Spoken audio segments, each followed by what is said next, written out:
What is going on, guys? I'm sitting in my wife's office today because it's time for a community show from Salomondrin.com.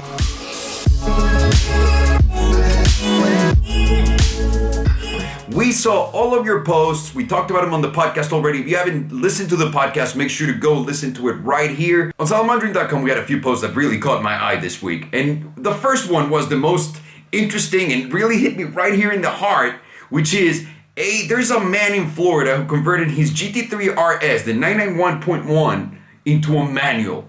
That's insane. My man Aaronceuta, and I'm sorry, I'm probably destroying your name, and I'll probably destroy everyone else's name, is the one who made this post. And he just posted the screenshot from the guy who did this crazy thing to his car. Now let me tell you a little bit about the car because we did a little bit of research on top of the post. This happened in Florida, and the guy who did this to his car is Robert Jaref. I hope I'm not destroying your name. Robert, you're a badass motherfucker for doing this. He went and grabbed his GT3 RS, took it to the shop. He sourced, where the shop or himself, they sourced a 911R manual transmission for this car. So it's authentic Porsche parts. And the craziest thing about it is they're saying that all of the electronics of the 911R are gonna be working in this car too.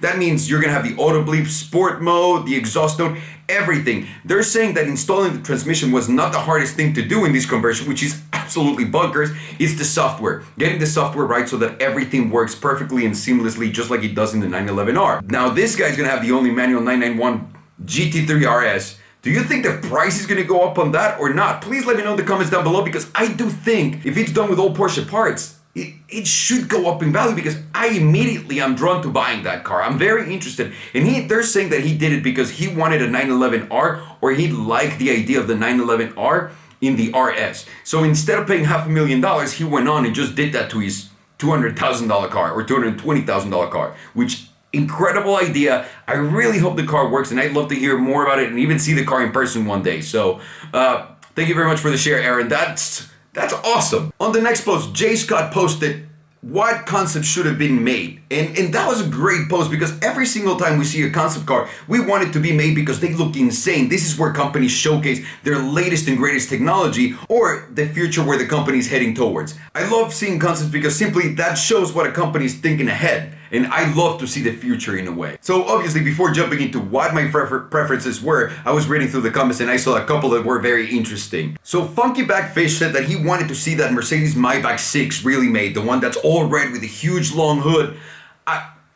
I cannot agree more with you, but that would not be my number one. I'm very excited about that one and I really hope that they can partner up with Rimac to create that car because it would be delicious if Maybach can really look like that in real life. Our user Lunchbox also recommended the AMG Gran Turismo Vision concept. That's a long name, but that is the coolest car. It looks like a silver metal that's just melting. As you can tell, Mercedes is really killing it with their concepts. They're unreal what they make, and everything is so big and exaggerated. And I think that's what I like about it. And I like that they're going with different styles of engines, different types of drivetrains, like they want to do the powertrains on some, and it's different. I love where they're going with it, but that would be my number one. One company that always kills it at design and at concepts is Lamborghini. So that's the one where I go with. And which one of all the Lamborghinis that they have concepted it or designed for as concepts would I take? I would actually take the same one as Gruesome Grizzly's 51 said. I would take the Lamborghini Egoista. And the reason why is simple. I mean, just look at the car. It's crazy. It's insane. It's just a one-driver car. It's like a Mclaren F1 without the other two bitches behind you, but in a Lamborghini that looks like a spaceship. So I think if there's a car that's going to be straight savage, ridiculous, you want everyone looking at you and at the same time feel like you're literally racing in the future, the Egoista is going to be the car for you. Oh, that's a car that I still dream about. I hope one day Lamborghini gets their groove on and gets to make one of these because I would absolutely be a customer even though they would never sell it to me. But the next video that I wanted to talk about is the one that my boy Rodrigo posted in here about car loans. A lot of people, and the link is right here if you haven't looked at it. We talked about the economy and how car loans are destroying our economy and how Wall Street is destroying that for us. So go check it out if you can. But the main point is, I saw that a couple of people were very, very, very confused as to, wait, am I in trouble? I financed the car, I leased the car, I did this. So number one, the biggest thing that everyone's confused about is that you seem to think that leasing a car equals this. No. Now, leasing a car is not going to be this problem. This is a big problem that only comes when there's a subprime loan. That means your interest rate is over, I honestly don't know the number, but it's an insane, over 20 something percent a year. So if you have a loan that's over 20 something percent a year, then you most likely qualify for this. And you want to get away from that as soon as possible if you're able to right now, because it's going to destroy your economy, it's going to destroy your pocket, and car depreciation is just adding and adding and adding and adding to it. So please walk away from that one if you can. Make sure to do your research. Leasing a car, financing a car, they're obviously risky decisions because cars depreciate about 60% every 3 years. So every 3 years, you lost 60% of your value. Every year, on average, is 20 to 30%, depending on what year and what model. This does not apply with supercars, hypercars, or collector's cars, obviously. But for most cars on the market out right now, it applies. So please make sure to watch out, make sure to watch the video, and make sure you understand what you're paying for and what the collateral is, because this is a debt that can chase you alone. Forget about the car. They can go after you, so you don't want to be a part of it. So that is my safe trick and my advice to you guys on that one. Anyway, so obviously my boy Adamlackenby, who we met in the UK, and Adam, if I'm fucking up your last name, I am so sorry, but you're talking about what is the best car world nation right now?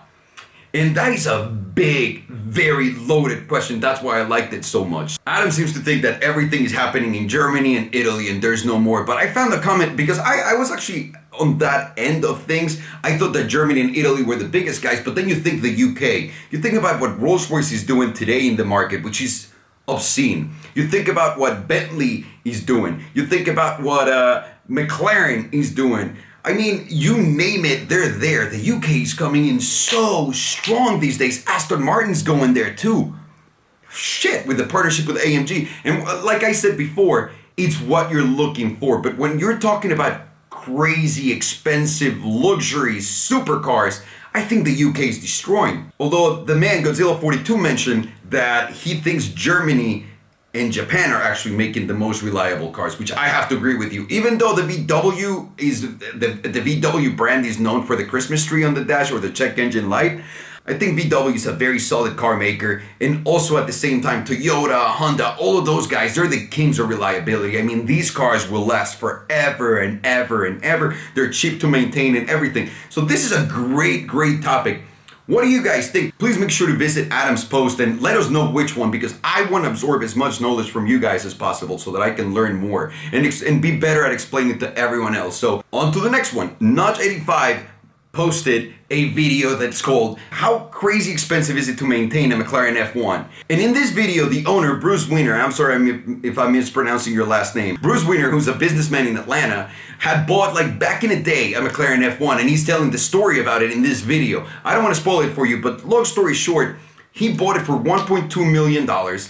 He painted the car. That was 250,000 pounds. Just by having the car sit, it was going to cost him about $50,000 a year just to have the car sitting in his garage. And that's not including taxes or anything. That's just car expenses. I mean, the tires were about $50,000 a set. You can only imagine that all the stuff that comes in. I don't want to spoil it for you guys. I don't want to take away from that video. You should really go watch it. The link is down below. Check it out. It's obscene, and the worst thing about it, and I'm gonna spoil it for you, so please make sure to stop me right now and mute this until the next one. When I go like this, you'll be ready to listen to it. So here goes the spoiler.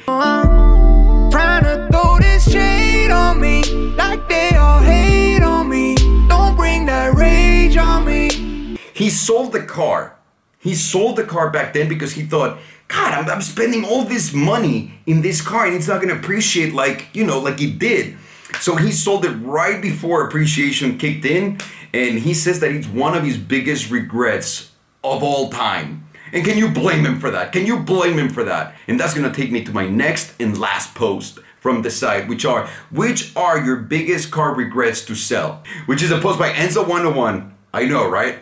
And he says, which is the car that you regret selling the most? And in that thread, he's saying that he regrets selling his Shelby GT350 the most. Like, he loved that car. That absolutely sucks, and I can totally relate because I've sold many cars that I absolutely regret selling. And right now, just looking at it, I want to kick myself in the face. But Cal Cuviello actually mentioned that he had a 3ZX that he regrets selling so bad. And I totally understand because the 300ZX was kind of a classic. Back in the day growing up in Mexico, I remember that if I saw someone driving that That dude had it made. That dude knew what the fuck was up. So Kyle, I am so sorry you had to sell your baby. I understand it. To me, the biggest car regret that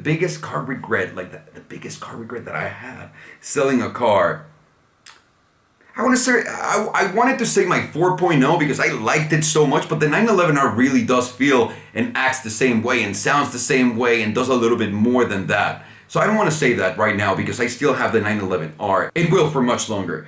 But as far as what car do I regret selling the most, I think it's the same answer as before, the SLS Black Series. I had a Solar Beam Yellow SLS Black Series that was my favorite fucking car. It had the pop-ups, it had the noise, it had the speed, it had the looks, the paint, the Alcantara inside. I mean, it was insane, and it's an SLS, and it was limited edition. It had everything going for it.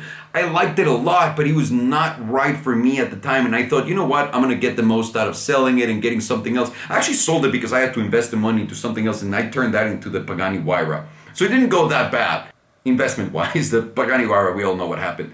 But I think that SLS Black Series is my biggest regret. Anyways, thank you so very much for watching this, guys. If you want to get featured in this video or in the community as a whole, please go to salomondrin.com, upload your pictures, upload your videos, upload a conversation. Just let us know what the hell is out there, and we'd love to talk about it because we're car people. We want to know more. We want to show you guys more. So anyways, thank you so very much for watching, guys. As always, I'm Alejandro, and I do not approve this message.